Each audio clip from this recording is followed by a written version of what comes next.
Dans cette vidéo, on va briser une nouvelle limitation de Shopify. Ça va être un petit peu technique et donc il va falloir me suivre à la lettre parce qu'on va rentrer dans le code afin de dupliquer une section d'une page à une autre sur Shopify.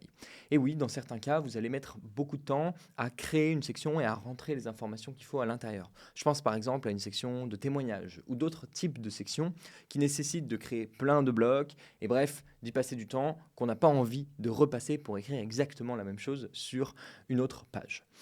Dans cette vidéo, on va prendre comme exemple cette section témoignage et on va la mettre par exemple dans notre collection. Ok, donc ça c'est un modèle de collection. On est bien sur le modèle de collection qui s'appelle collection par défaut. Et puis on va aller chercher notre section qui se trouve dans produit par défaut et qui s'appelle témoignage. Il faut noter un truc, c'est que toute la structure de nos sections, nos pages, toutes les informations qu'on a mis à l'intérieur de notre page, elles sont stockées dans un fichier de type JSON. C'est en gros un type de fichier qui permet de stocker des informations et des données. Pour y accéder, il faut aller dans modifier le code et j'ai deux moyens d'y arriver. Soit je passe par les trois petits points ici, soit je peux passer directement par mon interface boutique en ligne, cliquer ici trois petits points et puis modifier le code. Une fois que je vais être dans le code, sachez qu'on va jouer simplement avec le dossier template. Donc c'est le seul dossier qu'on va ouvrir. Le dossier template, c'est celui qui héberge tous nos modèles de pages, donc leur structure, les sections et le contenu qu'il y a à l'intérieur des sections et des blocs. Et donc, notre section de témoignage, elle en fait partie. Pour trouver le produit par défaut, il va falloir commencer par chercher product. OK ? Et puis là, je vais jouer avec product.json. Vu que c'est le produit par défaut, il n'a pas d'extension. Cependant, tous nos modèles de pages qu'on a créés, par exemple, j'en ai d'autres, parce que là, j'ai des offres différentes, par exemple, sur offres groupées ou pack de produits en ligne, qui sont des fonctionnalités du thème full stack. Ici, j'ai voulu avoir un modèle et un affichage de mon pack différent. Du coup, j'ai créé un modèle de page qui s'appelle pack de produits. Et là, je vais le retrouver dans product, pack de produits. Pas le 2, pas le 3, c'est celui qui est tout seul. C'est pareil pour les collections. Donc, collection aura le préfixe collection. Collection. Page aura le préfixe ou suffixe, bref, je ne sais plus. Page. Et vous allez pouvoir retrouver vos modèles comme ça. Donc, celui par défaut, c'est celui qui est vide à chaque fois. Donc, page.json, collection.json, etc., etc.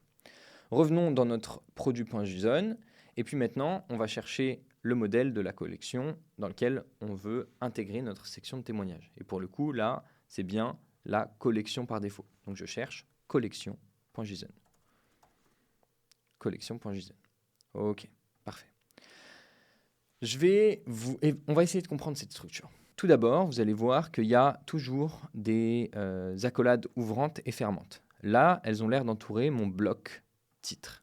Ici, elles entourent un autre bloc de contenu enrichi, un autre bloc de prix, un autre bloc de variantes. Et en fait, c'est la même structure qu'on va retrouver sur notre fiche produit. Donc, on est bien dans nos blocs, on est dans une section de type main product, donc c'est notre section information de produit. On a bien un titre, on a bien un texte enrichi, donc là, hop, rich text. Ensuite, on a un prix, etc., etc.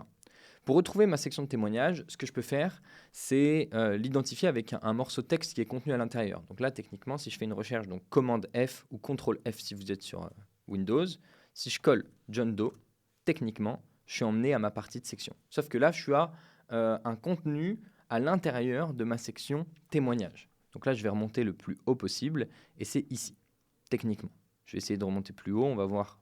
Je vais me mettre sur l'accolade de-dessus et je vais voir à quoi ça représente. Et là, pour le coup, je suis dans le collapsible content, qui est techniquement la section de contenu réductible qu'il y a au-dessus. Donc, je vais commencer par dupliquer celle-ci. De cette accolade-là, de la ligne 338 à la ligne, on va voir l'accolade fermante, 439. Elle est surlignée. On va pouvoir l'identifier comme ça. Donc, je reviens, je vais refaire le process. J'actualise parce qu'il me fait un problème d'affichage bizarre. Et on va y aller tranquille. Ok ? Je vais refaire mon process, c'est-à-dire que je vais copier un mot qui est seulement contenu à l'intérieur de ma section témoignage, histoire d'être tranquille et d'être sûr de la trouver. Donc là, je prends John Doe. Ok ? Je remonte à la section de type testimonial et je prends la parenthèse, ou l'accolade, pardon, qui est au-dessus. Je vais aller voir la fermante. Ok ? Et voilà, je la trouve parce qu'elle est surlignée par défaut. Et donc, je sais que je vais devoir copier la ligne 439 à 338. Ok ? Il y a un deuxième truc que je vais devoir faire, c'est à la toute fin, dire à l'ordre d'afficher ma section testimoniale au bon endroit. Mais ça, on le verra après. Maintenant que je sais ce que je dois copier, il va falloir savoir à quel endroit je la colle dans collection. Donc, je vais aller dans collection, et puis je vais voir, par exemple, j'ai envie de le mettre entre ma grille de produits et mon texte enrichi qui m'apporte un contenu supplémentaire pour ma collection. Ça, c'est généralement fait pour du SEO. Donc, je vais essayer de retrouver ça et je vais chercher description, par exemple. Hop. OK, je vais le voir ici. Voilà. Je le vois au format texte. J'ai passé la première parce que la première, elle n'est pas en rouge. Ça, c'est un nom de variable, ça ne nous intéresse pas. Alors que ça, c'est une valeur de texte. Donc, c'est sûr et certain que c'est notre bloc rich text. Je vais prendre la parenthèse, l'accolade qui est liée à la section. Et puis, je vais aller un petit peu plus bas, à la fin. Là, ce qu'on voit, à la différence, c'est qu'il n'y a pas de virgule. Il n'y a pas de virgule parce que c'est la dernière section qui est présente sur le site. Mais on a dit qu'on voulait le mettre au-dessus. Donc, c'est ici qu'on va coller. OK ? Je vais me remettre dans Product. Je vais reprendre ce que je voulais. Donc là, je vais me mettre sur John Doe. Je vais prendre de la ligne 338, on avait dit, à 439. Donc, je retiens 338, 439. Bam. Ici, j'ai pris toute ma section. Et là, je vais la coller ici. Il faut toujours qu'il y ait une virgule pour dire qu'on enchaîne une nouvelle section. Donc là, je colle et je vais vérifier. Il y a bien la virgule. Et ici, je vais le remettre avec un tab. Voilà, Shift tab pour le remettre en arrière, tab pour l'avancer. C'est juste une question d'indentation. Et là, on voit que si on n'avait pas de virgule, par exemple, il ne nous laisserait pas enregistrer le fichier. OK ? Donc là, je remets la virgule. Et là, il ne nous laisse pas enregistrer le fichier parce que maintenant, il dit qu'il doit exister dans order. Et order, c'est ce qu'on avait vu à la toute fin. Donc, je vais reprendre cette idée-là, qui est notre identificateur de section, ce qui se situe tout en haut. Je vais aller voir où il se situe aussi. Et on va voir qu'on le retrouve tout en bas dans les orders. Donc, c'est ce qu'on va faire maintenant. Je vais essayer de le mettre juste après, entre mon product grid et mon rich text. Hop, j'ajoute juste mes doubles côtes, parce qu'elles ont toutes la même structure. Et là, j'enregistre. Et là, oups, j'ai toujours un problème. JSON non valide. Oui, j'ai pas mis de virgule. Et on le voit parce que du coup, celui-là, il est plus en rouge. Oups, mon éditeur qui bug un petit peu. Ça, c'est à cause du fait que j'ai zoomé. Donc, je vais actualiser, puis on va recommencer simplement. OK. Ça nous refera faire le process.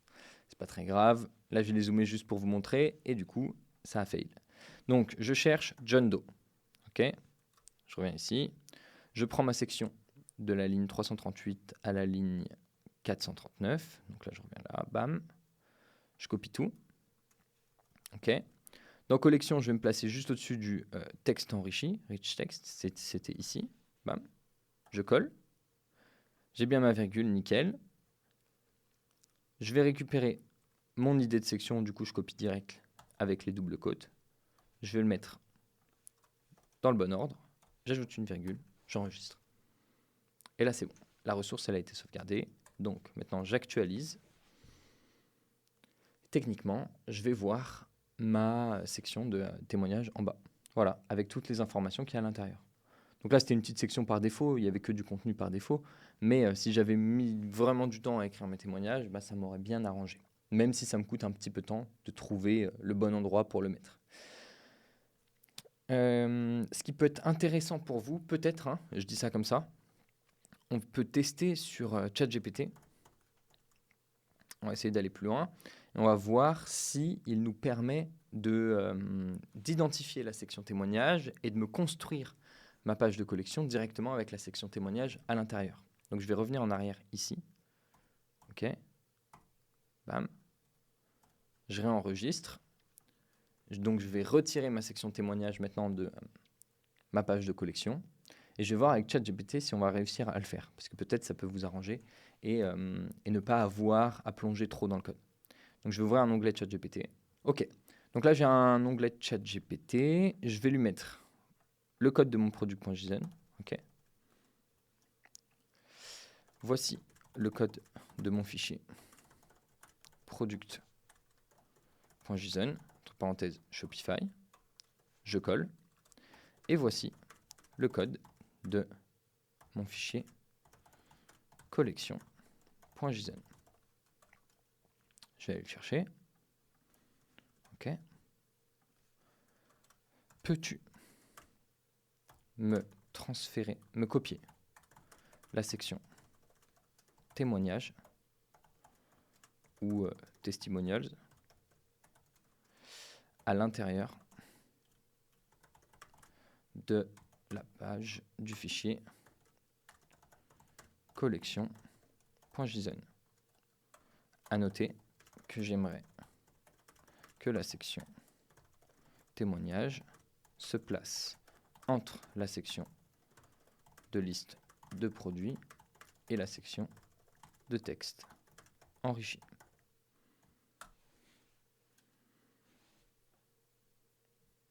Qu'est-ce qu'il me dit? Pour intégrer la section témoignage à l'intérieur du fichier collection, entre la section de liste de produits et voici comment tu peux organiser le code. Donc là, il est en train de me l'écrire. Je vous zappe ça jusqu'à ce que ce soit terminé et ensuite on va tester. Ok, ça a fini d'être généré. Je vais copier le code. J'ai rien touché de plus. Et je vais le mettre. Je vais remplacer tout le code de collection parce qu'il me l'a régénéré. J'enregistre. Déjà, j'ai pas d'erreur. Je vois bien que dans Order, il m'a ajouté Testimonial. Juste faire un petit check. Oui, il m'a renommé mon bloc en plus. Donc là, je vais actualiser. Et on va voir. Ça se trouve, je garde tout. Donc c'est l'option 2. Mais au moins, vous serez meilleur à dicter ChatGPT si vous savez plus ou moins comment le faire grâce à cette vidéo. Et voilà, j'ai ma section témoignage qui est à l'intérieur. Donc, je vous ai même donné une alternative dans laquelle vous n'avez pas à mettre les mains dans le cambouis, à part pour copier-coller les deux sections et donner les instructions. J'espère que cette vidéo vous a plu. J'espère aussi que Shopify permettra de régler ça à un moment ou un autre, qu'on pourra transférer une section sur n'importe quelle page ou créer des blocs ou des sections favorites, peut-être dans un encart enregistré, une master section qui serait dynamique et qui pourrait changer de partout. On verra. Ce que l'avenir nous réserve. En tout cas, c'est déjà le cas, je sais, sur d'autres plateformes type ClickFunnels ou System.io. Et je suis sûr que, en tout cas, c'est faisable. Bonne structuration de boutique à vous. J'espère vous retrouver, que ce soit sur le thème full stack ou dans une prochaine vidéo. Et je vous dis à bientôt.